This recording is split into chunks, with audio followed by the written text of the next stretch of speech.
محترم حاضرین کرام، اللہ کی توفیق سے ہم اپنے درس میں حاضر ہیں، اور آج بھی میں نے وہی آیت نمبر 118، 119 اور 120 اور 21 چار آیات جو ہیں وہ تلاوت کی ہیں، اور ان آیات پر ہم نے پچھلے سوال کو بھی بات کی تھی، اور ہمارے بھائی نے کہا کہ ابھی تک بات چونکہ مکمل نہیں ہوئی، سمجھ نہیں آئی مکمل طور پہ، تو اس پر اور بات کرتے ہیں۔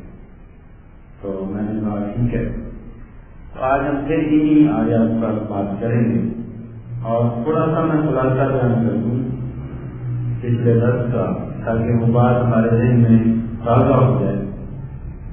بات ہم یہ کر رہے تھے کہ جب اللہ رب العزت نے شیطان پر لعنت کی، لعنت کا مطلب یہ ہے اللہ رب العزت جب کسی پر لعنت فرماتے ہیں اس کا مطلب ہے اس کو ہمیشہ ہمیشہ کے لیے اپنی رحمت سے دور کر دیتے ہیں، اپنی رحمت سے دور کر دیتے ہیں۔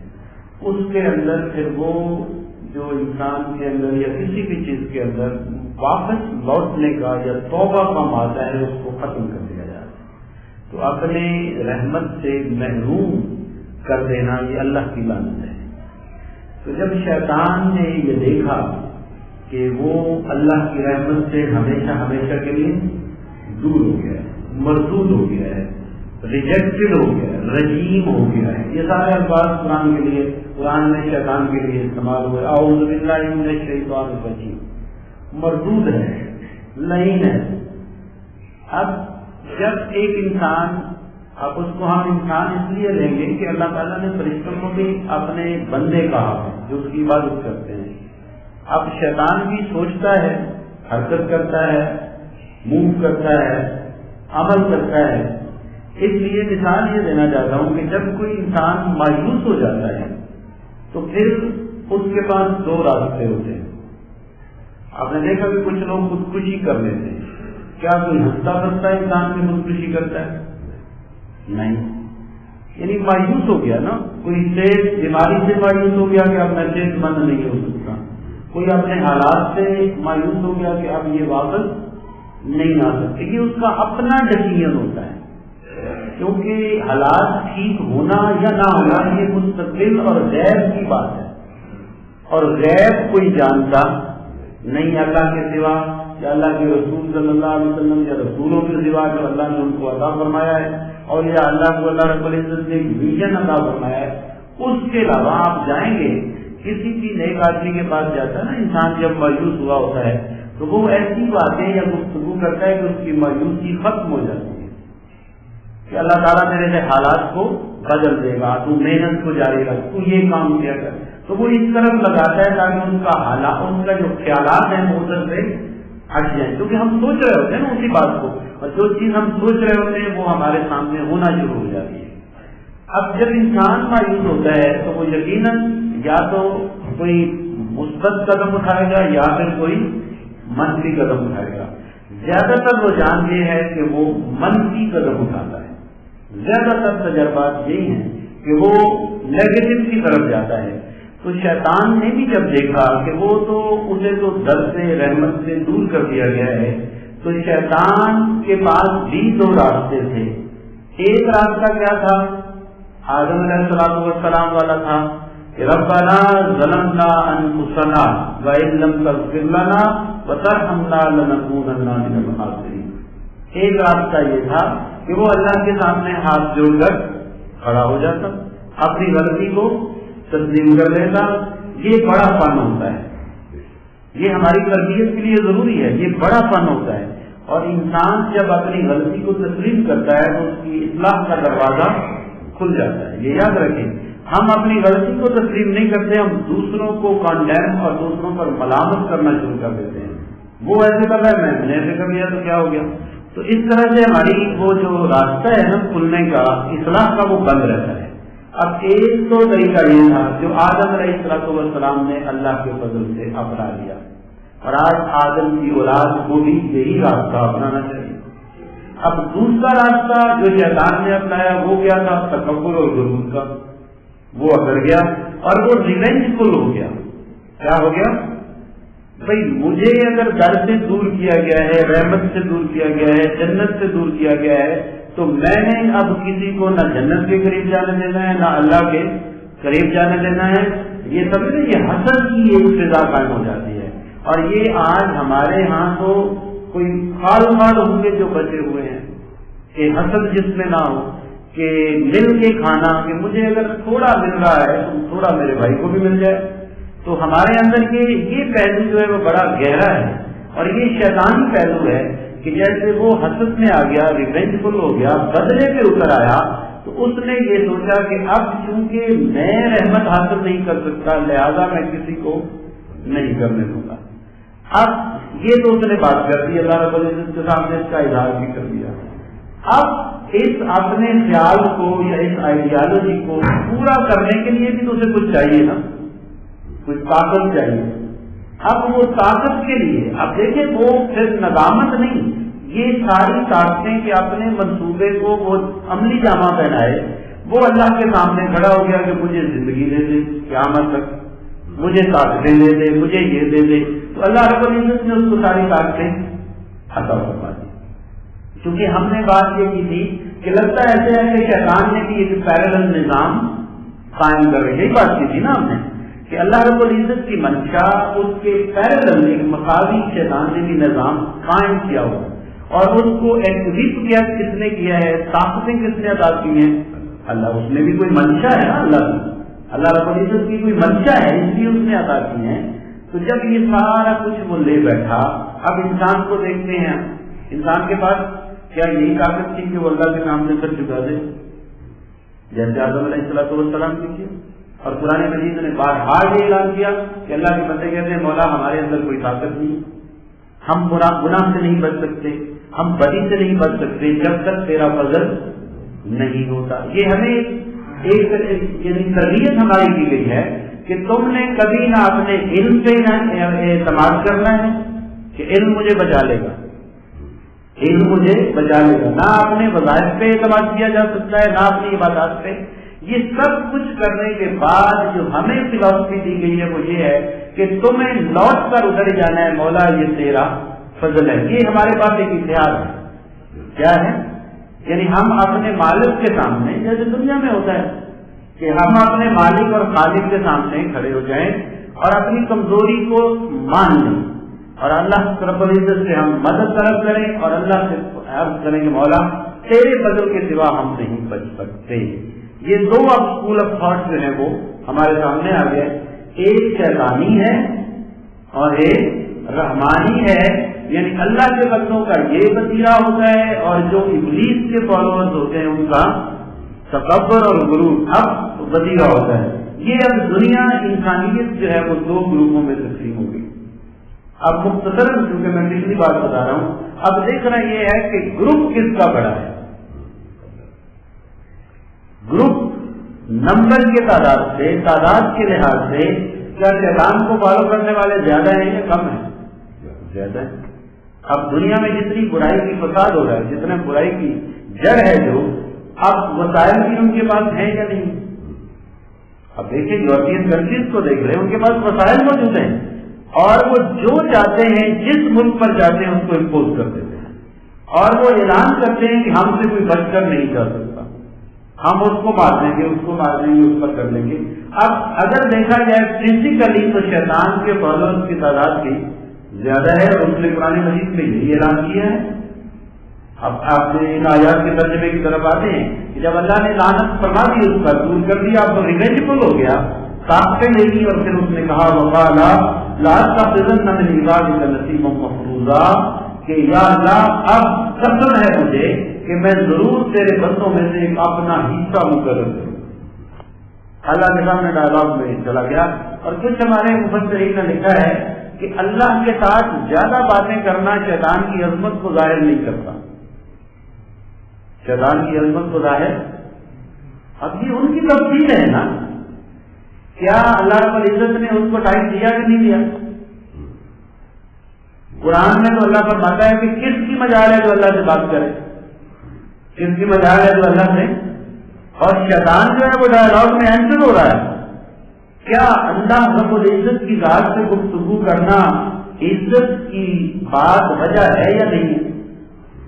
انسانی عقل تو کہتی ہے. اگر آپ ایک مفسر کہتا ہے کہ نہیں ہے، یہ عظمت کی دلیل نہیں ہے، اتنی بات لکھ دینے سے بندہ مطمئن نہیں ہوتا. یا تو اس کی ریزن بھی بتائے نا. جب اللہ رب العزت اس کو وقت دیا ہے تو اس نے بات کی ہے نا. اللہ کے سامنے کھڑا ہونے کی اللہ نے اسے اجازت دی ہے تو اس نے کھڑے ہو کے بات کی ہے. ورنہ اللہ رب العزت فرماتا ہے کہ اللہ کے سامنے کوئی کھڑا نہیں ہو سکتا، اللہ کی کوئی نافرمانی نہیں کر سکتا، اللہ کے ساتھ کوئی بات نہیں کر سکتا.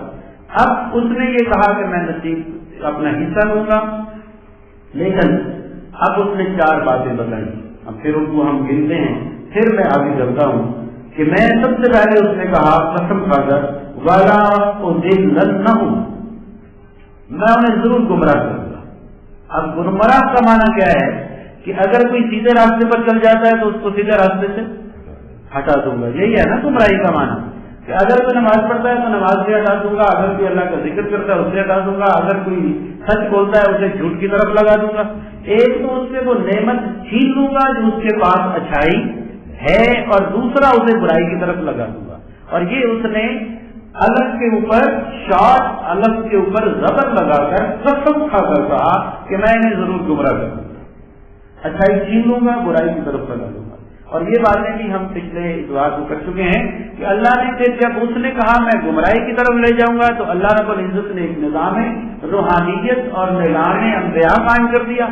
اپنی ڈیوائن جو اس کی ہدایت ہے اس کو نازل فرمانا شروع کر دیا کہ جو بندے، اب پہلا ہی پارہ آپ پڑھیں، جب اللہ رب العزت نے آدم علیہ السلام کو زمین پر نازل بھیج دیا تو اللہ رب العزت نے فرمایا اب میں ایک ہدایت جاری کروں گا اور جو میری ہدایت کے پیچھے چلے گا وہی کامیاب ہوگا. اس کا مطلب ہے ہدایت کا ایک نظام اللہ نے بھی جاری کر دیا. اب میں نے یہ بھی عرض کر دیا تھا کہ آپ انبیاء کی تاریخ کو پڑھیں تو پتہ چلتا ہے کہ لوگوں نے انبیاء کی بات کو سنا نہیں ہے، بلکہ شیطان کے فالوورز نے ایک ایک دن میں بنی اسرائیل کے 40 انبیاء کو شہید کیا. تو یہ سب کچھ اللہ کی آنکھ دیکھ رہی تھی یا نہیں؟ اب اس میں بھی ہم اس میں سمجھتے ہیں، ہمارا ایک ایبسٹریکٹ بلیف ہے، یاد رکھیں، اور وہ کیا ہے؟ اس میں اللہ کی کوئی حکمت ہے۔ اب وہ حکمت اللہ کو ہمیں سمجھانی چاہیے، انسانوں کو بھی نہیں سمجھانی چاہیے۔ اب یہ بھی اس کا بات پیدا ہوتا ہے، جسٹیفیکیشن تو ہونی چاہیے نا۔ ایک نبی جو ہے اس کو اگر قتل کر دیا جاتا ہے تو اور اللہ رب العزت خود فرماتا ہے اسے ناحق قتل کیا گیا ہے۔ نبیوں کو کیا قتل کیا جاتا ہے؟ معصوم ہوتے ہیں، انہوں نے کسی کا کوئی قصور بھی نہیں کیا ہوتا۔ تو جب اللہ رب العزت یہ فرماتا ہے کہ انہوں نے انبیاء کو ناحق قتل کیا اور 40 انبیاء کو قتل کیا، تو اللہ رب العزت کی پھر اس میں کوئی حکمت آ گئی کہ ان کو سزا دی، اور سزا دی تو پھر بہت بعد سے، جیسے کہتے ہیں جب سر سے پانی گزر جاتا ہے، پھر وہ سراب طوفان نوح آ جاتا ہے، اور پھر جناب بہت سی آسمان سے آگ برسنا شروع ہو جاتی ہے۔ تو یہ بھی اللہ رب العزت کی حکمت ہے، کیونکہ اس نے انسان کے لیے دنیا کو پیدا کیا تھا اور دنیا کو آباد اس نے انسانوں سے ہی کرنا تھا، لہذا اللہ رب العزت یہ نہیں چاہتا کہ انسان کو برباد کر دیا، انسان کو برباد کر دیا جائے۔ لیکن جو ہم بات گمراہی کی کر رہے ہیں تو گمراہ اس نے ضرور کیا، گمراہ اس نے ضرور کر دیا۔ دوسری بات، والا اومن میں ان کے اندر غلط قسم کی خواہشات اور امیدیں پیدا کرتی، اس پر بھی ہم نے بات کر دی تھی۔ اب امیدیں پیدا ہوگی کہ نہیں ہوگی؟ یعنی امیدیں کیا؟ صرف مفسرین نے یہ لکھا کہ اس کا مطلب یہ ہے کہ انسان چاہے گا مجھے موت نہ آئے۔ ایمان سے بتائیں، جو اہل اقتدار بیٹھا ہے، جس نے 40 سال کی حکومت کی ہے، وہ چاہتا ہے میری چھوٹ جائے، مجھے موت آ جائے؟ جی چاہتا ہے، لیکن ایسا ہوتا نہیں ہے۔ اللہ رب العزت فرماتا ہے، وہ شیطان کہتا ہے کہ میں امیدیں پیدا کر دوں گا، کون سی؟ کہ مجھے موت نہ آئے، میرا اقتدار ختم نہ ہو، ہم دھڑلے سے 4 سال سے کرسی پر بیٹھے ہوئے ہیں، وزیر اعظم بنے ہوئے ہیں، ہم یہ بنے ہوئے، یعنی اس قسم کی باتیں اور امیدیں اور خواہشات اس کے اندر پیدا ہو جاتی ہیں، اور یہ کون کرتا ہے؟ شیطان کرتا ہے۔ لیکن ایسا ہوتا نہیں۔ آپ دیکھیں ہمارے چھوٹی سی عمر کے دوران کتنے ایسے بادشاہوں کی بادشاہت ختم ہوئی ہے جو کوئی 30 سال سے، کوئی 28 سال سے، کوئی 40 سال سے، کوئی اس سے زیادہ سے وہ چپکا ہوا تھا۔ لیکن اب دیکھیں، اگر وہ نیک تھا تو اللہ رب العزت نے ان کو مروایا کس سے؟ یہ کس سے مروایا؟ کسی مسلمان سے نہیں مروایا بھی ہے تو شیطان سے بھی مروایا، ان کو ختم کیا ہے۔ اب یہ اللہ رب العزت کا نظام ہے، امیدیں پیدا جو کرتا ہے وہی ان کو مارتا ہے۔ کون ان کے سروں پہ ہاتھ رکھتا ہے؟ ان لوگوں کے پیچھے کس کا ہاتھ ہوتا ہے؟ کیا اللہ کا ہاتھ ہوتا ہے؟ نہیں ہوتا ہے، ہاتھ بھی شیطان کا ہوتا ہے، یاد رکھے۔ اور شیطان جب اپنا ہاتھ اٹھا لیتا ہے، ان کے اندر امید یہ پیدا کر دیتا ہے کہ اس کے ہاتھ کے بغیر، اس کی سپورٹ کے بغیر ہم زندہ نہیں رہ سکتے۔ اب دیکھیں آپ کے ملک میں ایسے خطوط سامنے آ رہے ہیں، ایسے ٹیلی فونک کال سامنے آ رہی ہیں کہ ہمارا وزیر اعظم ایک طرف یہ کہتا ہے کہ عوام کی طاقت کیا ہے، دوسری طرف دوسرے ملکوں کو کہتا ہے ہمیں بچا لو۔ ایسے ہی ہے نا، ایسا ہو رہا ہے۔ تو یہ امیدیں کس نے پیدا کی؟ اسی لیے قرآن زندہ کتاب ہے، یاد رکھیں۔ اس کی تفصیل کرنے کی ہمیں ضرورت نہیں ہے کہ ہم 1400 سال پہلے چلے جائیں، ہم 1000 سال پہلے کسی مفسر کا حوالہ دے دیں کہ اس نے یہ کہا ہے۔ ہم اللہ کی توفیق سے یہ کہہ رہے ہیں کہ شیطان قیامت تک امیدیں پیدا کرتا رہے گا، اور جو بھی وہ خواہش اور امید پیدا کرے گا وہ شیطان حالات کے مطابق پیدا کرے گا۔ یہ کروں گا میں ان کے اندر، پھر وَلَآمُرَنَّهُمْ، پھر میں انہیں حکم دوں گا فَلَيُبَتِّكُنَّ آذَانَ الْأَنْعَامِ، کہ وہ جانوروں کے کانوں کو چیر ڈالیں، مقدس بنا لیں، ان سے کوئی فائدہ حاصل نہ کریں۔ یہ میں نے عرض کر دیا تھا کہ جانور کس لیے پیدا کیے گئے؟ ہمارے فائدے کے لیے۔ اگر ہم کسی جانور کو کہہ دیتے انٹچیبل ہے اس کے نام سے، اللہ کے نام پہ بھی اگر اسے چھوڑ دیا جاتا ہے کہ یہ انٹچیبل ہے تو یہ بھی زیادتی ہے، کیونکہ وہ ہمارے فائدے کے لیے پیدا ہوا ہے، تو ہم اسے انٹچیبل تو نہیں چھوڑ سکتے۔ اور پھر اس کا مطلب یہ بھی ہے کہ یہ کام ہم کیسے کرتے ہیں، ہمارے ذہن میں یہ شیطان ڈال دیتا ہے کہ یہ عبادت ہے۔ کیا ہے؟ اب کل پھر میں مثال دوں گا، لیونگ ایگزامپل ہمارے سامنے ہے، اور اچھا استاد وہی ہوتا ہے جو یہ کہے، جو مثالیں اپنی زندگی سے بچوں کو دے۔ ایسے ہی ہے نا، اب کتابیں جو فزکس کی بچے پڑھتے ہیں ان کے اندر پریشر کی مثالیں لکھی ہوتی ہیں، اور میں حیران ہوں، میرا تو سائنس کا سبجیکٹ نہیں، بات کرتے کرتے تو ٹیچر ایک سوال کر رہا بچوں سے کہ اگر پتلی ہیل والی جوتی ہو وہ نیچے کیوں چلی جاتی ہے اور چوڑی ہیل والی جوتی نیچے کچی زمین کے نیچے کیوں نہیں جاتی؟ یہ وہ مثال دے رہا ہے. پین آپ پتلی سی اگر آپ ہاتھ پہ رکھیں تو آپ کو چبھتی ہے، اگر موٹا لوہا رکھیں تو وہ آپ کو چبھتا. اس کی وجہ کیا ہے؟ اس لیے کہ پتلی چیز پریشر زیادہ پیدا کرتی ہے. پتلی چیز پریشر. اب جب اس نے ہیل کی ایگزامپل دے دی تو بچے کو سمجھ آ گئی. اب بجائے کہ بچہ رکھتا بتاتا رہے. اب میں مثال دیتا ہوں. آج کی مثال یہ ہے کہ اس نے کہا کہ جانوروں کے کان چیریں گے، اس کا مطلب یہ کہ عبادت سمجھ کر. کیا سمجھ کر؟ آج ہم ایسے کام نہیں کر رہے. کل کی بات لے لیں، لاہور میں جو ایک عرس ہو رہا ہے ایک بزرگ کا، اس پر ایمان سے بتائیں جتنے کام ہو رہے ہیں کیا شرعی ہو رہے ہیں؟ جی یعنی کل میں کلاس میں پڑھا رہا تھا، ہمارے ساتھ سڑک ہے، وہاں ایک 2 ہسپتال ہیں، 4 اسکول ہیں، 10 بندوں نے چادر پکڑی ہوئی ہے، نام 2-3 ڈھول والے ہیں ساتھ، اور انہوں نے پورے اسکولوں کو بھی ان کا آرام برباد کیا ہوا ہے، ہسپتالوں میں مریضوں کا بھی. اور شریعت یہ کہتی ہے، قرآن و حدیث یہ کہتا ہے کہ اگر کوئی آپ نے تلاوت بھی اونچی کرنی ہے تو وہ نہیں کر سکتے. ہو سکتا ہے ساتھ والے گھر میں کوئی بیمار ہو. کیا وہ جو ڈھول بجا رہے تھے، ناچ رہے تھے، ایمان سے بتانا ہے مجھے، کیا عبادت سمجھ کے یا وہ شور شرابہ کرنے ویسے ہی کر رہے تھے؟ نہیں، عبادت سمجھ کے کر رہے ہیں نا. کار کو عبادت سمجھ کے رہے ہیں، کیونکہ بزرگ سے انہوں نے اس کو کیا کر دیا ہے؟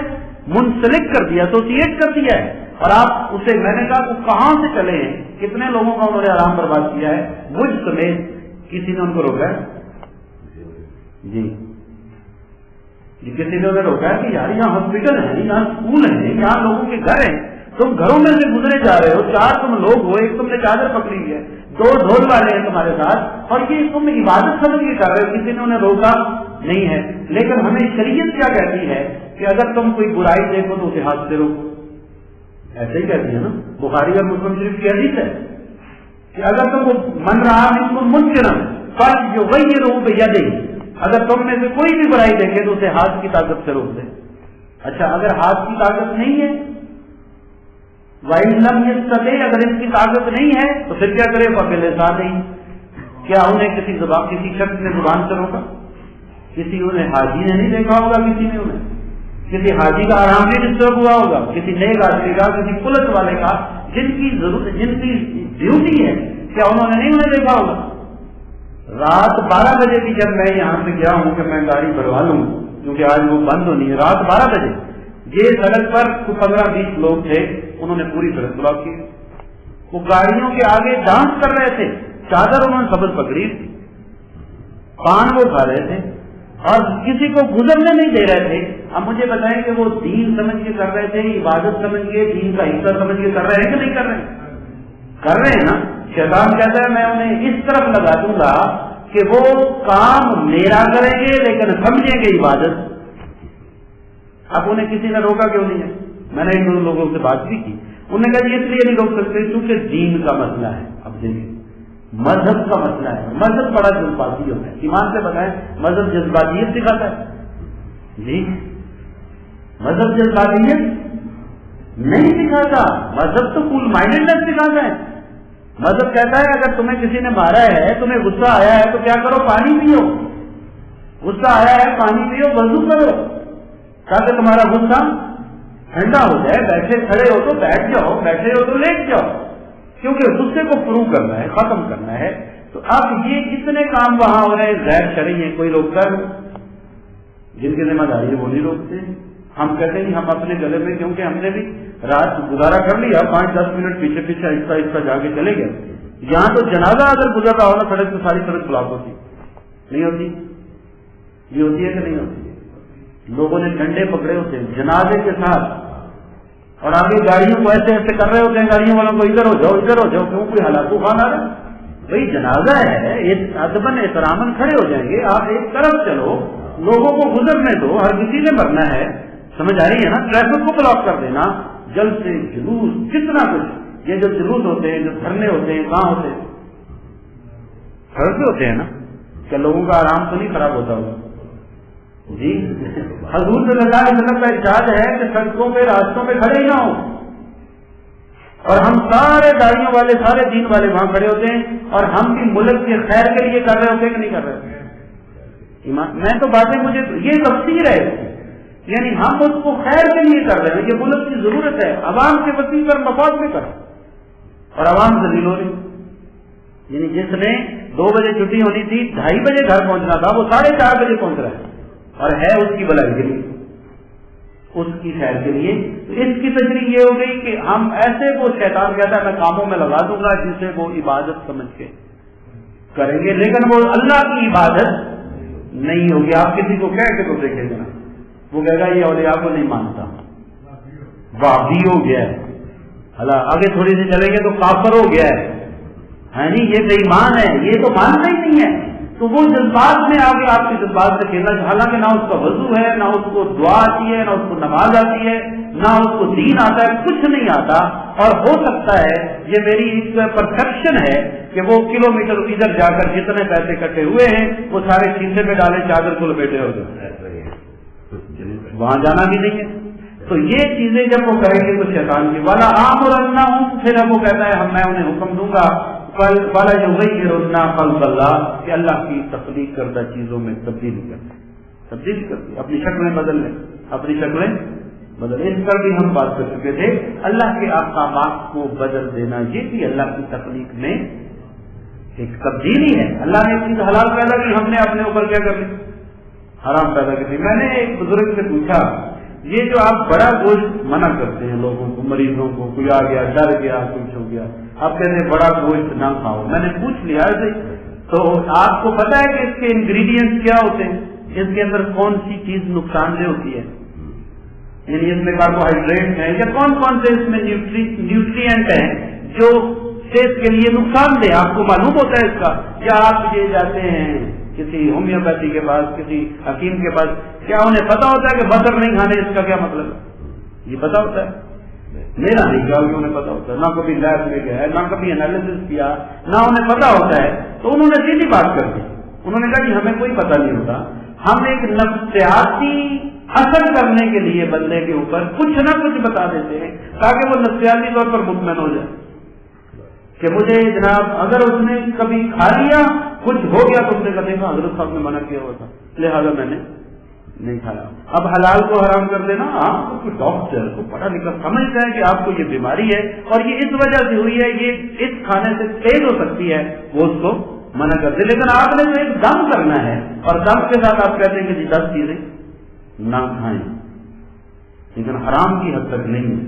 پھر اس کے بعد یہ 4 باتیں اس نے کر دی شیطان نے۔ اب ہم پھر آتے ہیں آگے، اللہ رب العزت نے اس ساری طاقت کے اندر انسان کو ایک یوں سمجھے کہ ٹول بنا کے دنیا میں بھیج دیا ہے کہ تم نے لڑنا ہے۔ کیا کرنا ہے؟ یہی اللہ رب العزت فرماتا ہے جو شیطان کے پیچھے چلے گا اس کو کیا ملے گا؟ عذاب ملے گا، اس کو جناب جہنم ملے گی، اس کو یہ تکلیفیں ملیں گی، اس کے لیے کوئی خیر نہیں ہے، وہ شیطان کا ساتھی ہے۔ اب اللہ رب العزت نے اس انسان کو ایک کمزور کو یہاں رکھ دیا، اور پھر اس نظام کی جو بات ہے اللہ رب العزت نے سورہ انعام کی آیت نمبر 112 میں اللہ رب العزت نے فرمایا وَكَذَلِكَ جَعَلْنَا لِكُلِّ نَبِيٍّ عَدُوًّا شَيَاطِينَ الْإِنسِ وَالْجِنِّ، اور اسی طرح ہم نے ہر نبی کے لیے انسانوں میں سے اور جنوں میں سے شیطان دشمن بنا دیے۔ یعنی ہر نبی کو بھی تھارو فیئر نہیں دیا اللہ رب العزت کو، ہر نبی کو بھی پیسفل حالات نہیں دیے جو اس کا کوئی دشمن نہ ہو، انسانوں میں سے دشمن بنا دیے۔ اور حضور صلی اللہ علیہ وسلم نے تو فرمایا موسیٰ کا فرعون میرے فرعون سے اچھا تھا، موسیٰ کا فرعون میرے فرعون سے اچھا تھا۔ کس طرح یا رسول اللہ صلی اللہ علیہ وسلم؟ پوچھا گیا تو آپ نے فرمایا اس طرح کہ موسیٰ علیہ السلام کا فرعون جب مرنے لگا، جب اس نے موت کو سامنے دیکھ لیا تو وہ کہہ اٹھا کہ میں تیرے اور تیرے ہارون کے رب پر ایمان لاتا ہوں، اس کا دل مائل ہو گیا، لیکن اللہ نے اس کی توبہ کو قبول نہیں کیا۔ لیکن میرا فرعون اتنا طاقتور تھا کہ جب بدر میں مرنے لگا تو قاتل کو بلا کے کہتا ہے میرا سر کندھوں کے ساتھ سے کاٹنا، یہ گردن میری لمبی ہو، جب سروں کے اندر سر رکھے جائیں تو پتہ چلے یہ ابو جہل کا سر ہے۔ یہ بھی ایک کردار ہے، یہ بھی ایک کردار تو ہے نا کہ میرا سر سردار کا سر ہے لہذا یہ اونچا ہو۔ تو اللہ رب العزت فرماتا ہے کہ میں نے ہر نبی کے لیے ایک جنوں میں سے یا انسانوں میں سے کیا بنا دیا؟ شیطان. اس کا مطلب ہے شیطان انسان بھی ہو سکتا ہے اور جن بھی ہو سکتا ہے. ٹھیک ہے. اب جو بڑا شیطان ہے ابلیس، وہ تو بڑا معزز ہو کے بیٹھا ہوا ہے، یاد رکھیں. اسے سردی میں گرمی میں بھاگنے دوڑنے کی ضرورت نہیں. ہم تھوڑے ہیں اس کے جناب چیلے چلتے. جو سے من الجنۃ والناس، انسانوں میں سے بھی ہیں اور جنوں میں سے بھی ہیں. اس کا کام کر رہے ہیں، ڈسائپلز ہیں اس کے، چمچے ہیں اس کے، اور وہ کام کر رہے ہیں.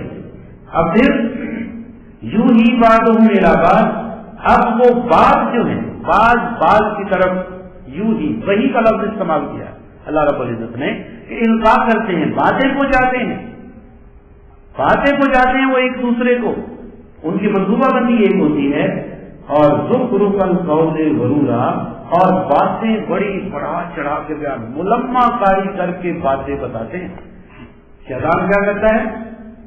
ملمہ کاری کر کے باتیں بتاتا ہے. اکثر آپ نے پیران 2 نمبر پیر جو ہوتے ہیں ان کو یہ سنا ہوگا، کہتے ہو اگر مجھے اللہ نے عطا کیا نا مقام تو میں تم سب کو بخشوا لوں. ایسے کہتے ہیں کہ نہیں کہتے؟ کس کو پتا ہے جی میں بخشا جاؤں؟ جملہ کفریہ بولا جا رہا ہے. مجھے دیکھو کہ تم قیامت کے جب میں آؤں گا تو کیا شان ہوگی. ایسے کہتے ہیں لوگوں کو، ملمہ کاری کر کے باتیں بتاتے ہیں، باتیں بڑھا چڑھا کر بناتے ہیں. اور یہ ہر طبقے میں ہے، ادھر بھی ہے، ہمارے مذہب میں بھی ہے، سیاست میں بھی ہے، اکنامک میں بھی ہے. جو باہر گولیاں چل رہی ہوں اور جو اپنے صدر یا وزیر اعظم کو لوگ بھوکے مر رہے ہوں اور وہ کہتا بھی ٹھیک ہے، تو وہ کیا کر رہے ہیں؟ وہ حقیقت کو تو نہیں بتا رہا.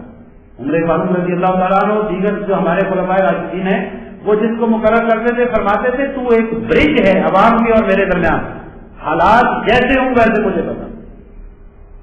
لیکن کیونکہ وہ خود آرام سے بیٹھا ہوا ہے تو وہ ملمہ کاری کر کے باتیں بتاتا ہے. آیت کا اگلا حصہ اصل میں امپورٹنٹ ہے. فرمایا وَلَوْ شَاءَ رَبُّكَ، اور اگر آپ کا رب چاہتا. یہاں آپ نے سوچنا ہے، ہم نے سوچنا ہے. اگر آپ کا رب چاہتا ما فعلوہ، تو پھر تو یہ کام نہ کرتے. شیطان اپنا کام نہ کر سکتا اگر تیرا رب چاہتا. فذرہم، چھوڑ دیتے انہیں، وما یفترون، وہ جان لے کہ وہ ان کی جانیں چھوڑ دیتے کہ اور وہ جو جھوٹ بولتے ہیں وہ بھی چھوڑ دیتے. تو اس کا مطلب کیا ہے کہ اللہ رب العزت کا جو نظام ہے وہ یہ نہیں ہے کہ کسی کو پکڑ کر گن پوائنٹ پر مجبوری سے روک لیا جائے. اس نے نظام کو پیدا کر دیا ہے. کیا کر دیا؟ کیونکہ بات ہم کر رہے تھے کہ پھر ہم اس سے بچے کیسے، شیطان کی اس طاقت سے. یہی ہے نا ہمارا سوال، تو یہی ہے کہ ہم اس سے بچے کیسے. تو قرآن مجید کو اگر پڑھے تو اللہ رب العزت فرماتا ہے کہ ہم نے انا ہدینہ السبیل اما شاکرا و اما کفورا، ہم نے بندوں کے لیے 2 راستے بنا دیے، دکھا دیے انہیں. یہ سیدھا راستہ ہے اور یہ اب دیکھو نا آگ کی خصوصیت کا کس کو نہیں پتا، یہ جلاتی ہے نا. اب کوئی اپنا ہاتھ خود ہی اس میں ڈالے یا چھلانگ ڈالے تو کون اسے روکے گا؟ کوئی نہیں روک سکتا اسے، کیونکہ وہ خود کرنا چاہتا ہے. اس لیے اللہ رب العزت نے نظام بنا دیا ایک اچھا ایک برا، اور فرما دیا اما شاکرا و اما کفورا، چاہو تو شکر کرو چاہو تو کفر کرو. اب اس پر انسان آزاد ہو گیا. اب شیطان کے پیچھے، شیطان کی قیامت کے دن جب کہے گا، جب بندے اسے ملامت کریں گے تو وہ کہے گا کہ تم مجھے ملامت کیوں کرتے ہو؟ اپنے آپ کو ملامت کرو، میں نے تو صرف تمہیں دعوت دی تھی. کیا کیا تھا؟ میں نے تو بھائی ہر بندے نے اپنی چیز بیچنی ہے، اپنی اس نے مٹھائی کی دکان ہے، جس کی بھی دکان ہے، اس نے پھل کی دکان ہے، اس نے پھل کو دھونا بھی ہے، صاف بھی کرنا ہے، اوپر اسٹیکر بھی ایکسپٹ کرنا ہے. تو شیطان نے کہا میں نے تو وہ کام صرف بنا سنوار کے تمہارے سامنے رکھ دیے تھے، میں نے تمہارا ہاتھ پکڑ کے تو اس میں نہیں ڈالا تھا نا. تم مجھے ملامت، وہ منہ مل جائے گا، تم مجھے ملامت کیوں کرتے ہو؟ خود ملامت کرو اپنے آپ کو. تو شیطان سے بچنا جو ہے پھر یہ اصل سے مشکل ہے لیکن ناممکن نہیں. یہ بات اس پر ہمارے اور اللہ رب العزت نے ہمارے لیے آزمائشیں رکھی ہیں اس لیے کہ وہ ہم میں سے دیکھے کہ کون مخلص ہے، کیونکہ اسے تو مخلص بندوں کی ضرورت ہے نا. اور وہ جس کو بخشنا چاہے، آگے یاد آ رہی ہے، پھر شیطان اس کو روک سکتا نہیں ہے، کوئی بھی نہیں اسے روک سکتا، جسے چاہے گا بخش دے گا. اب پھر اللہ رب العزت نے فرمایا کہ تمہارے لیے وَنَبْلُوكُمْ بِالشَّرِّ وَالْخَيْرِ فِتْنَةً، اللہ فرماتا ہے کہ ہم اچھائی اور برائی، خیر اور شر دونوں سے تمہیں آزمائیں گے۔ انسان کے لیے خیر بھی آزمائش ہے اور شر بھی آزمائش ہے۔ خیر بھی آزمائش ہے، خیر سے بھی وہ اپنے آپ کو برباد کر سکتا ہے، شیطان کے پیچھے لگ سکتا ہے، اور شر سے بھی اپنے آپ کو برباد کر سکتا ہے۔ اب اس کی مثال لیونگ مثال جو میں دوں گا وہ حضرت شیخ عبد القادر جیلانی علیہ رحمت کی دوں گا۔ پہلے بھی میں یہ ان کا واقعہ کوٹ کرتا رہتا ہوں کیونکہ یہاں یہ موقع محل ہے کہ انسان کیسے بچ سکتا ہے۔ آزمائش تو ہوگی، خیر میں بھی ہوگی، مثلا اگر ہم نماز پڑھتے ہیں خیر ہے، اس میں بھی ہمارے لیے آزمائش ہے۔ مثلا ہمارے ذہن میں یہ خیال آ جائے کہ ہم بڑے نمازی بن گئے تو کیا ہو گیا، پھر ہمارے اندر وہ نماز نہ رہی، تکبر آ گیا نا، اللہ کا فضل ہم نے چھوڑ دیا۔ تو شیخ عبد القادر جیلانی لکھتے ہیں، فرماتے ہیں میں ایک رات اللہ کی عبادت میں مصروف تھا کہ آسمان سے روشنی ہوئی، بادل سے بہت نور آیا اور اس میں سے آواز نکلی، اے عبد القادر عبادت بند کر دے، میں تیرا رب بول رہا ہوں، میں تیرے سے راضی ہو گیا۔ فرماتے ہیں جب یہ آواز مجھے آئی تو میں نے ایک لمحے کے لیے سوچا کہ یہ فرمان تو اللہ نے اپنے معبود کو بھی نہیں دیا، میں کون ہوتا ہوں؟ اب یہ ہے اللہ کا فضل کہ ہم نے اللہ کے فضل کی طرف جانا ہے۔ تو آپ نے جب یوں ہی یہ سوچا، آپ نے فرمایا لا حول ولا قوت الا باللہ العلی العظیم، میرے اندر کوئی طاقت نہیں کہ میں بچ سکوں، یہ میرے رب کا فضل ہے۔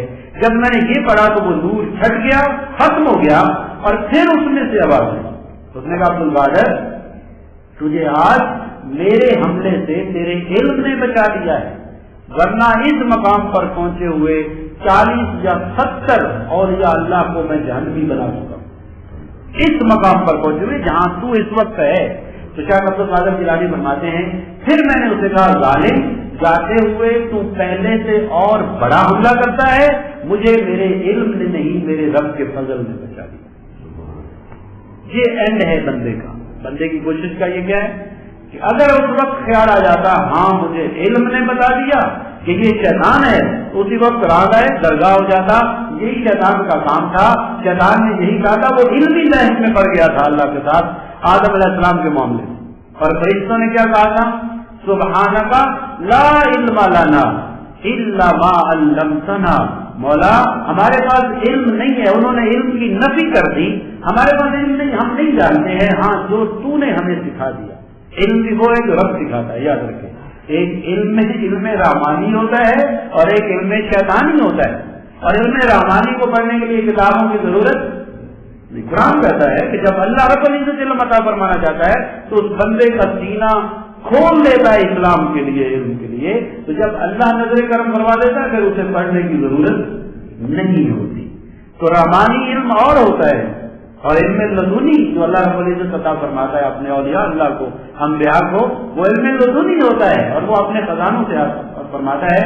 تو میں نے اس لیے یہ بات کی کہ انسان کے لیے خیر بھی آزمائش ہو گئی اور شر بھی، انسان تو ہے ہی آزمائش میں، اور پورا تبارک اللہ جی میں اللہ رب العزت سمجھ تبارک اللہ جی بیدہ الملک وہو علی کل شیء قدیر الذی خلق الموت والحیات، اللہ نے زندگی اور موت کو پیدا کیا، کیوں؟ لِيَبْلُوَكُمْ أَيُّكُمْ أَحْسَنُ عَمَلًا، وہ دیکھنا یہ چاہتا ہے کہ تم میں سے اچھے عمل کون کرتا ہے اور برے عمل کون کرتا ہے۔ زندگی اور موت بھی ایک آزمائش ہے، انسان کا سانس لینا بھی آزمائش ہے۔ اب اس کے پیچھے چونکہ شیطان پڑا ہوا ہے، اس کے پاس بچنے کا ایک ہی راستہ ہے، اور یہ ہمیں حدیث نبوی صلی اللہ علیہ وسلم سے پتہ چلتا ہے کہ اے بندو اگر شیطان سے بچنا چاہتے ہو تو پھر اللہ کی طرف رجوع کرو، اللہ کی پناہ کی طرف آ جاؤ، اور یہی ہمیں تعوذ نے بھی سکھایا، اعوذ باللہ من الشیطان الرجیم، میں شیطان رجیم لعین جو ہے اس کی کاشتوں سے اللہ کی پناہ میں آتا۔ کس کی پناہ میں آتا؟ اللہ کی پناہ میں آتا ہے۔ تو ہم جو ہیں کیا سوچتے ہیں، ہم کسی شیطان کی پناہ میں جانا چاہتے ہیں بچنے کے لیے۔ آج مسلم ممالک کا یہی حال ہے نا، ہمارا بھی یہی حال ہے کہ ہم کسی شیطان کی گود میں بیٹھنا چاہتے ہیں۔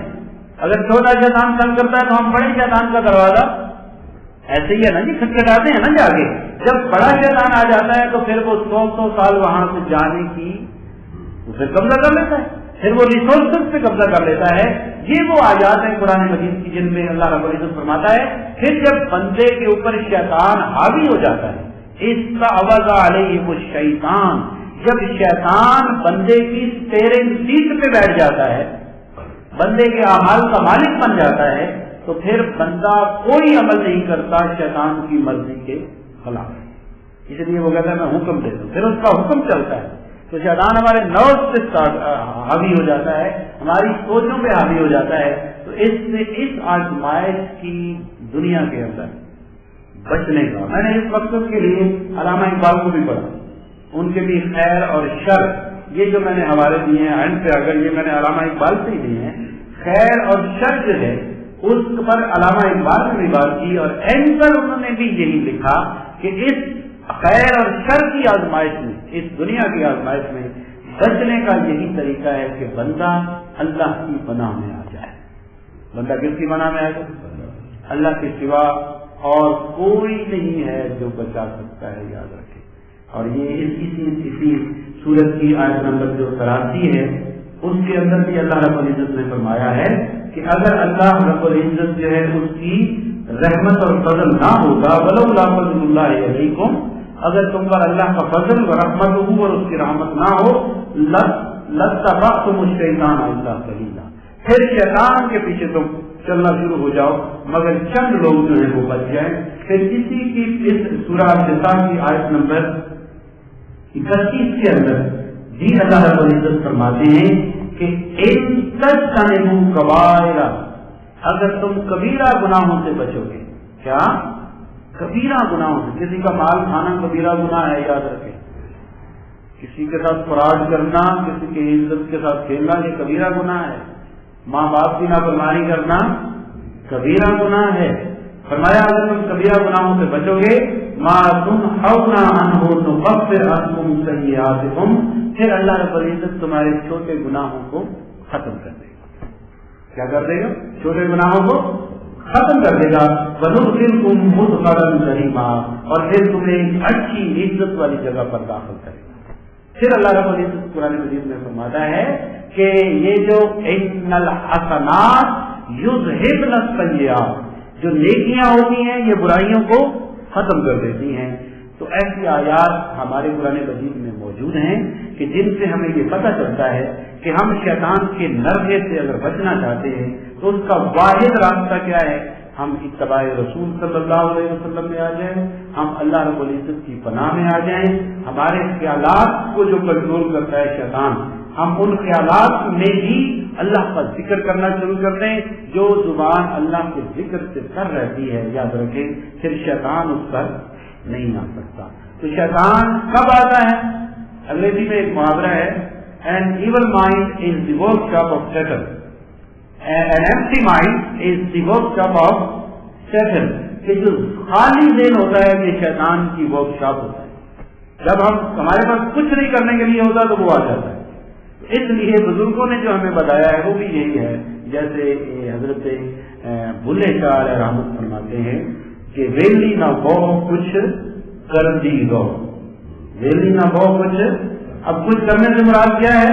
اللہ کا ذکر کرتی رہو. اور ساتھ فرماتے ہیں خالی بھانڈا بھر دی رہو، یعنی تمہارا برتن خالی ہے اور اس کے اندر کچھ نہ کچھ ڈالتے رہنا چاہیے.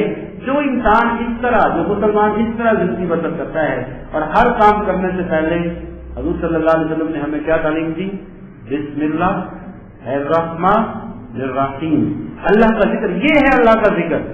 بیٹھ کر اللہ کا ذکر کرنے میں بھی بڑی فضیلت ہے، لیکن اللہ کو ذکر کرنے کا مطلب یہ ہے کہ جو کام مسلمان کرنے لگے اس کے کرنے سے پہلے کس کو یاد کرے؟ اللہ کو یاد کرے. جب اللہ کو یاد کرے گا تو اس کے اندر برکت آ جائے گی. اور یاد رکھیں غلط کام میں برکت اللہ دیتا نہیں ہے، کام نیک میں ہی برکت ہوگی. اور یہ بھی میں بتا دوں، میں اکثر بتا دیتا ہوں کہ ہم لوگ جو ہے وہ خوش فہمی کا شکار ہو جاتے ہیں. غلط کام جو ہے اس کو بسم اللہ سے شروع کرنے سے وہ ٹھیک نہیں ہوتا. یہ یاد رکھیں. ہم لوگ جو ہے نا غلط کام بھی کہتے ہیں بسم اللہ الرحمن الرحیم. جیسے میں مثالیں دیتا ہوں، جب چور گھر سے رات کو چوری کے لیے نکلتا ہے، یا جیب کترنے والا گھر سے جب بس کے اڈے پر جاتا ہے کیا وہ بھی دعا کرتا ہے کہ نہیں کرتا؟ ہاں جی، کس سے کرتا ہے وہ؟ یا اللہ پکڑا نہ جاؤں، ایسا ہی ہے نا، میں پکڑا نہ جاؤں، برکت دینا یا اللہ، میرے کاروبار میں برکت دینا۔ آپ یاد رکھیں، میں تو اس سے آگے بھی بات کر دیتا ہوں کہ ہم حرام کے چیز کے کتے کے گلے پر اگر چھری رکھ کے بسم اللہ ہے اللہ اکبر تو وہ حلال نہیں ہوگا۔ تو حلال کام کو حلال طریقے سے کرنا ہے، جائز طریقے سے کرنا ہے۔ اس طرح جو حضور کی حدیث ہے انما الاعمال بالنیات، اعمال کا دار و مدار نیت پر ہے۔ اس کا مطلب یہ ہے کہ نیک کام کو اچھی نیت سے کرو، اگر برے کام کو اچھی نیت سے کیا تو وہ اچھا نہیں ہوگا۔ اگر میں چوراہے پہ کھڑا ہوتا ہوں جناب پسٹل لے کر اور میں لوگوں کو نکالو پیسے، میں نے غریبوں کی مدد کرنی ہے، تو کیا یہ کام اچھا ہو جائے گا؟ نہیں اچھا ہوگا۔ اچھے کام کو اچھے طریقے سے کرنا ہے۔ اگر ہماری زندگی اس کیئرفل وے سے گزرنا شروع ہو جائے تو یقیناً پھر ہم بچ سکتے ہیں شیطان کے شر سے۔ اس کے لیے ہمیں ضروری نہیں ہے کہ ہم کوئی تعویذ باندھ لیں۔ ہمارے یہاں یہ بھی رواج ہے نا، کیا باندھ لیتے لوگ، یا بازوؤں پہ گلوں میں تعویذ باندھ لیتے ہیں۔ یہ جناب آپ رکھیں، آپ بلاؤں سے مصیبتوں سے بلاؤں سے محفوظ رہیں گے، ایسی کوئی بات نہیں۔ میں اپنے بچوں کو ابھی میں کل پرسوں بھی لے کے جا رہا تھا، جب ہم یہاں گئے تو ایک گاڑی والا کھڑا ہوا تھا، وہ ہمیں اس نے جس طریقے سے کراس کیا نا وہ مشکل سے ہی بچا، آگے بھی لگنے لگا تھا، لیکن تھوڑی دیر کے بعد وہ کھڑا ہو گیا، وہاں سے 10 روپے کا اس نے وہ پھپرا لیا اور وہ اس کے ٹائروں پر گھما رہا تھا، اس کے فورن پر گھما رہا تھا، اس کی گاڑی پر گھما رہا تھا۔ اب میں نے یہ کہا بچوں کو، بچے بھی ہنسنا شروع ہو گئے، پاپا یہ گاڑی کیسے چلا رہا تھا؟ تو میں نے یہی کہا کہ اس کو گاڑی ٹھیک چلانی چاہیے، یہ کام نہیں کرنا چاہیے، یہ کام اسے ایکسیڈنٹ سے بچا سکتا۔ یہ ہمارے اندر یہ شیطان نے ڈالا ہوا ہے کہ تم یہ کام کرو گے، یہ عبادت ہے، سب کا بڑی بات ہے، سب کا بلا کو ڈالتا ہے، لیکن ہمیں کیئرفل ہونا چاہیے کہ نہیں ہونا چاہیے؟ ہمیں کیئرفل ہونا چاہیے، ہمیں زندگی کی ایگزسٹنگ ریالٹیز کو دیکھنا چاہیے، یہی قرآن کی تعلیم ہے۔ آپ دیکھیں حضور صلی اللہ علیہ وسلم کا ارشاد گرامی ہے، لکل داء دوا ہے، ہر بیماری کا ایک علاج ہے، ہر مرض کی دوا ہے، لیکن ہمیں فلسفہ، ہم جب ڈاکٹر کے پاس جاتے ہیں کیا اسے شافی سمجھ کر جاتے ہیں یہ اس سے شفا ہو جائے گی؟ نہیں، اب سوچ کے مجھے جواب دیا تھا۔ آپ ڈاکٹر کے پاس جب جاتے ہیں تو اسی نیت سے جاتے ہیں کہ مجھے یہاں سے کیا ملے گی؟ کیا اگر یہ ارادہ نہ ہو، دل میں یہ نہ ہو تو شفا ہوگی؟ بھائی اسی لیے جاتے ہیں نا کہ میں اس ڈاکٹر کے پاس جا رہا ہوں، مجھے کیا ہوگی؟ لیکن شفا دینی کس نے؟ وَإِذَا مَرِضْتُ فَهُوَ یشفین، جب میں مریض ہوتا ہوں تو مجھے شفا وہ دیتا ہے۔ تو کیا مجھے ڈاکٹر کے پاس جانا چاہیے کہ نہیں جانا چاہیے؟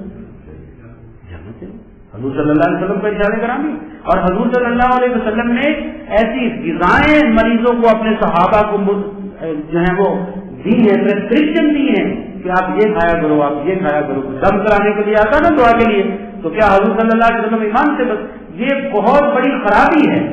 اب جو شخص حضور کے پاس آیا صحابی ہے اور کہہ رہا ہے یا رسول اللہ بڑی غربت ہے، تو آپ نے کیا صدقے کا مال اٹھا کر اسے دے دیا؟ جی دعا فرما دی، کیا حضور دعا فرماتے کہ اللہ نہیں عطا فرماتا؟ ہم جو 50، 100، 200 روپیہ لگا کے دعا کے لیے جاتے ہیں، بھائی دعا کے خلاف نہیں ہوں تو خود، اسی لیے علامہ اقبال نے کہا ابل سے شکوا تقدیر جزاں، تو خود تقدیر جزا کیوں نہیں؟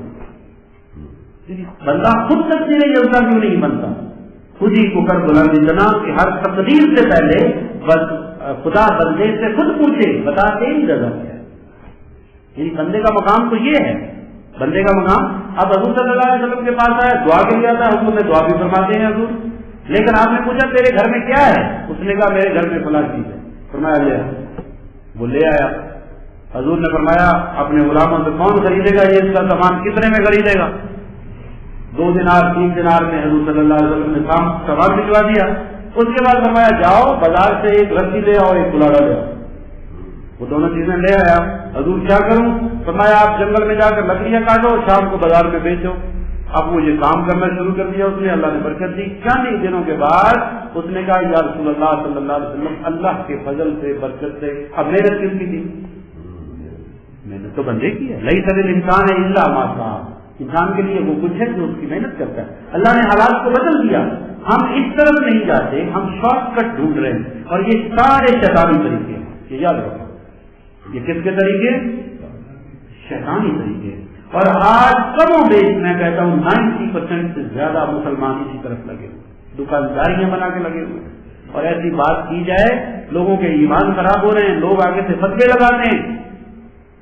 اب جس بندے نے اپنے کار پر اپنے آستانے پر یہ لکھا ہوا ہے، ایمان سے بتانا محبوب آپ کے قدموں میں، شادی آپ کی مرضی کی جگہ پر، وہ شرعی کام کرنا جی۔ اگر کوئی جوان سے کہے جناب میں تو آپ کی بیٹی سے شادی کرانا چاہتا ہوں، پھر وہ کیا کرے گا؟ کیا تویزوں سے جلا دے گا؟ ہم لوگ غلطی کو پروموٹ کر رہے ہیں، کیا کر رہے ہیں؟ پروموٹ کر رہے ہیں۔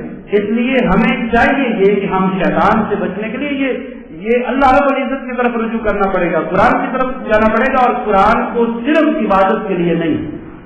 بھائی آپ جب پڑھیں گے، کوئی بھی لفظ پڑھیں گے تو ثواب ملے گا کہ نہیں ملے گا؟ یہ یاد رکھیں، میرا اپنا نظریہ یہ ہے کہ ثواب قرآن مجید کی اصل نہیں ہے، یہ ایک بائی پروڈکٹ ہے۔ کیا ہے بائی پروڈکٹ؟ سمجھتے ہیں؟ بائی پروڈکٹ یہ ہوتی ہے کہ شوگر مل جب چینی بناتی ہے تو اس کا مقصد یا آبجیکٹو کیا ہوتا ہے؟ چینی بنانا۔ جو درمیان میں جو سامان مٹیریل بچتا ہے اس سے وہ بروزہ بھی بناتے ہیں، اس سے گریس بھی بناتے ہیں۔ کیا کوئی شوگر مل کو کہے آپ گریس بنا رہے ہیں، وہ مانیں گے؟ بروزہ بنا رہے ہیں، مانیں گے؟ نہیں مانیں گے۔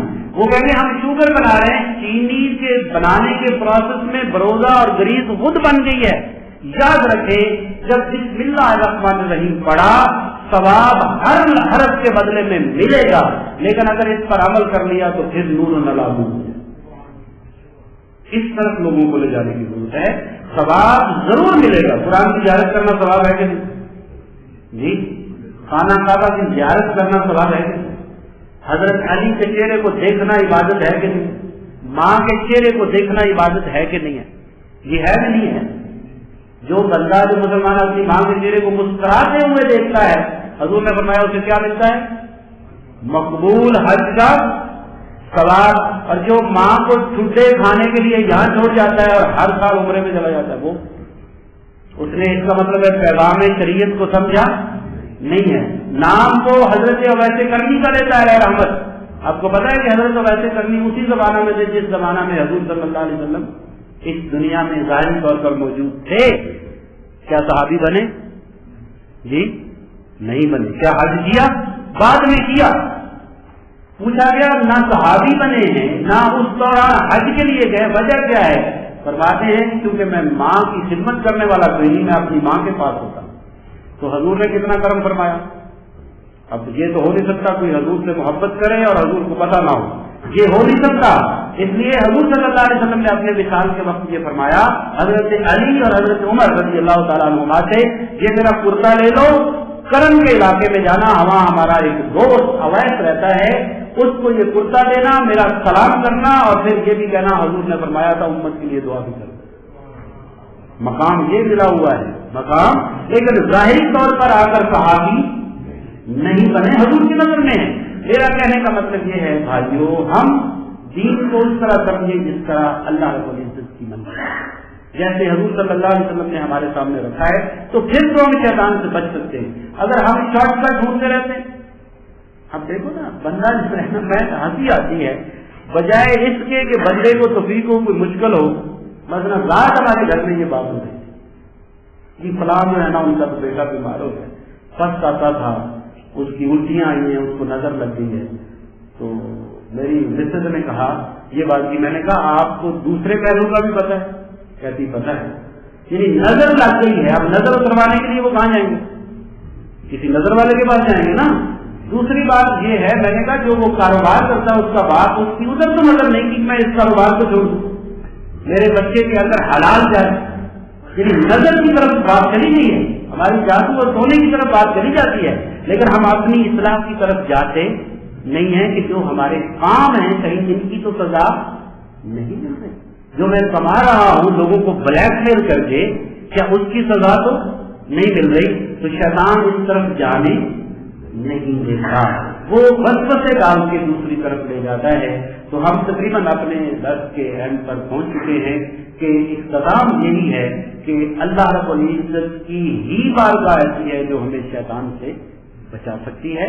اور یاد رکھیں حضور صلی اللہ علیہ وسلم کی حدیث سے پڑھ کے نا انسان دیکھتا ہے کہ پھر ہم ہیں کیا.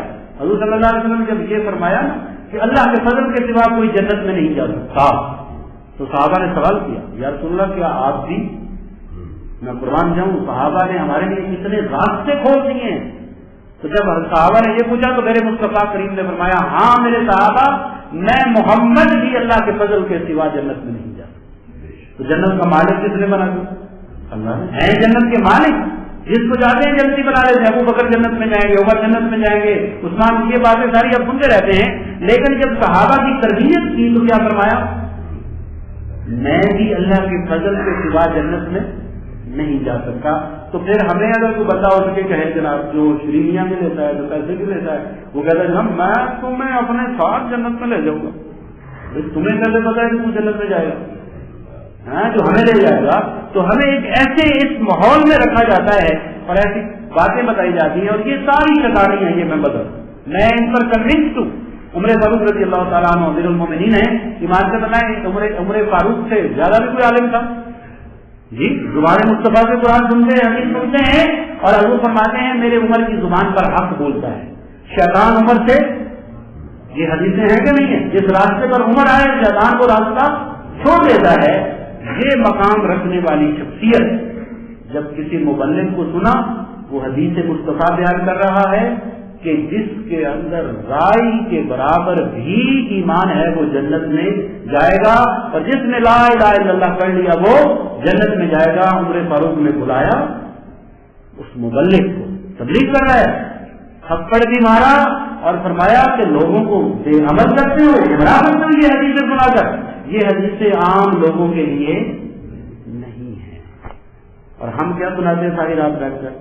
سبحان اللہ کہے تو جنت میں کیا لگ جائے گا؟ تو ایسی جنت میں تو نہیں جاؤں گا. ایسی جنت میں جس میں درخت میں نے خود لگایا. درخت کون لگائے گا؟ میرا باپ. یہ ایسی ٹیمپٹیشن تھی حضور صلی اللہ علیہ وسلم نے جس کا مطلب ہم نے اور لے لیا. مطلب اور تھا کہ اگر اپنی آخرت کو سنوارنا چاہتے ہو تو سبحان اللہ کہو. اور سبحان اللہ کیا ہے؟ اللہ پاک ہے بندے تو پلید ہے. بندہ اللہ کیا ہے؟ پاک ہے اور تو پلید ہے. تجھے پاک کرنے والا کون ہے؟ یہ جانا ادھر تھا اور ہم کدھر چلے گئے. تو یہ وسوسے کون دیتا ہے؟ شیطان دیتا ہے. شارٹ کٹ بتاتا ہے کہ اس طرح کریں گے تو یہ ہو جائے گا. اس لیے اللہ رب العزت نے فرمایا وَمَن يَتَّخِذِ الشَّيْطَانَ وَلِيًّا, جس نے من دون اللہ, جس نے اللہ کے سوا شیطان کی طرف دیکھا, شیطان کو اپنا دوست خیر خواہ بنا لیا. آج یہی حال ہے نا, حال تو یہی ہے. جس نے شیطان کو اپنا خیر خواہ بنا لیا فقد خسر خسرانا مبینا, وہ کھلے خسارے میں پڑ گیا. اللہ نے تو بتا دیا, اللہ نے تو.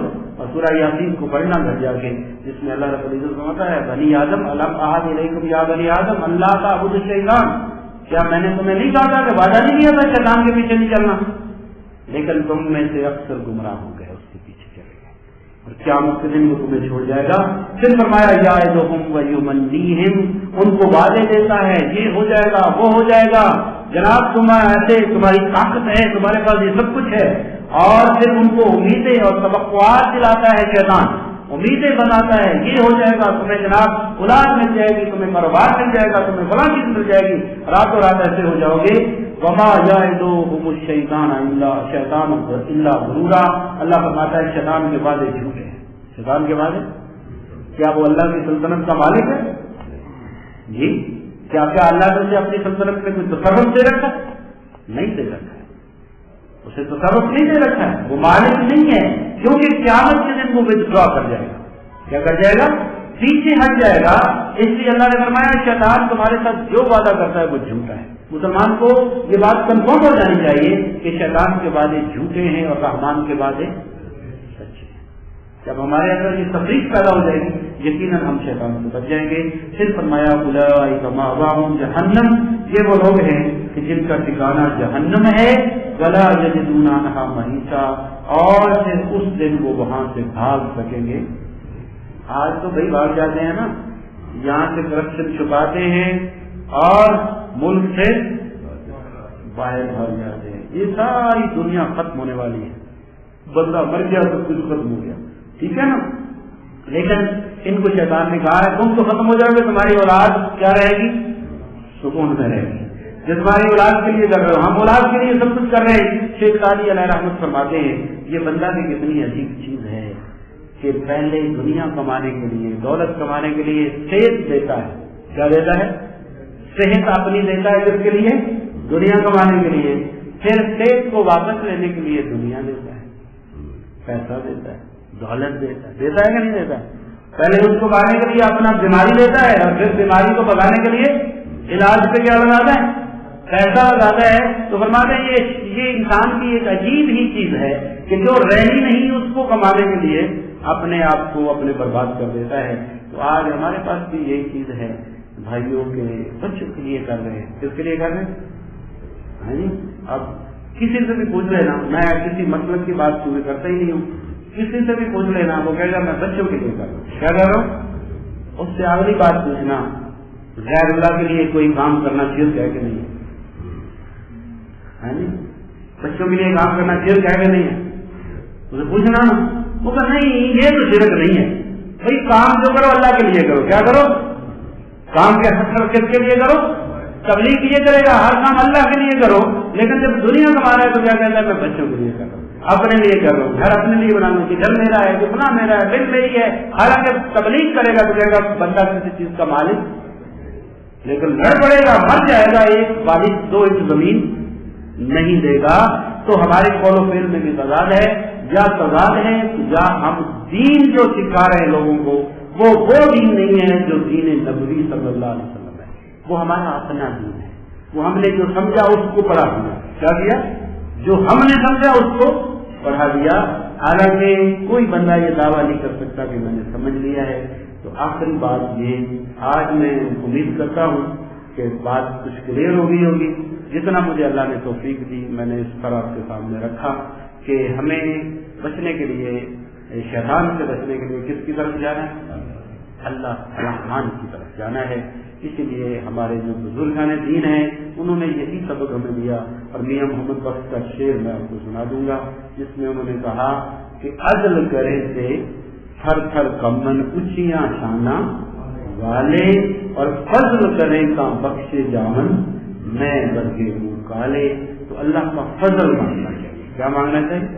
ہر وقت فضل. یہ جو ہم نے نماز پڑھی یہاں بیٹھے، یہ ہم اپنی طاقت سے نہیں بلکہ اللہ کے، اس نے ہمیں دل میں ڈالا کہ بیٹھو، پہلا ہوگا تو پھر ہم بیٹھے. ورنہ اگر میں کہوں جی میں اپنی طاقت سے بیٹھا ہوں، نہیں. تو حضرت زین العابدین علیہ الصلوۃ والسلام کو جب کسی نے خانہ کعبہ کا غلاف پکڑ کر روتے ہوئے دیکھا، زین العابدین کو تو پتہ ہے نا، امام حسین رضی اللہ تعالیٰ عنہ کے صاحبزادے ہیں، میدان کربلا میں موجود تھے، بیمار تھے، سید سجاد کے نام سے مشہور ہے. رو رو کر یہاں لائنیں پڑ گئی تھی ان کے چہرے پر. ہم کیا کرتے ہیں؟ ہم تو کچھ بھی نہیں کرتے. تو جب کسی نے پہچان لیا تو اس نے عرض کی وقت کے امام، آپ کو اتنا رونے کی کیا، آپ نے کون سے گناہ کیے ہوئے، آپ کو اتنا رونے کی کیا ضرورت ہے؟ تو انہوں نے جو ہمارے لیے بات کی وہ فرمایا، اے بندے پوچھنے والے، کیا یہ گناہ کم ہے کہ میں اللہ کی عبادت اپنی طاقت کے مطابق کرتا ہوں، اس کی شان کے مطابق نہیں کرتا. اس کی جو شان ہے ہم بیان کر سکتے ہیں؟ ہم تو نہیں کر سکتے. ہم تو بیٹھے ہیں بس، ٹھیک ہے نا. اپنی جو اللہ نے ہمیں اقتدار دی اس کے مطابق سجدہ کر لیا. اور اللہ سے دعا یہ ہے مولا اگر تو نے توفیق بخشی ہے تو اس کو قبول بھی تو نے کرنا ہے. اللہ ہم کو شیطان کے وسوسوں سے محفوظ فرمائے. آپ کا وقت زیادہ نہیں لیا ہے، معذرت کے ساتھ. وآخر دعوانا اللهم صل على سيدنا ومولانا محمد وعلى آل سيدنا ومولانا محمد وبارك وسلم. یا اللہ یا جو سنا اس کو اپنی بارگاہ میں قبول منظور فرما. اس میں اگر کوئی غلطی سہو کوتاہی ہوتی مولا اپنی رحمت سے معاف فرما. یا اللہ حاضرین کے گھروں پر اپنا مدد کو کرم فرما، سب کے بچوں کو نیک بنا. یا اللہ ہم سب کو شیطان کے وسوسوں سے محفوظ فرما، بیماروں سے فطری عطا فرما. یا اللہ اس بارش میں بھی ہمیں خیر عطا فرما. یا اللہ اس بارش میں بھی ہمیں خیر عطا فرما. صلی اللہ تعالی علی رسولہ خیر خلقہ محمد برحمتک یا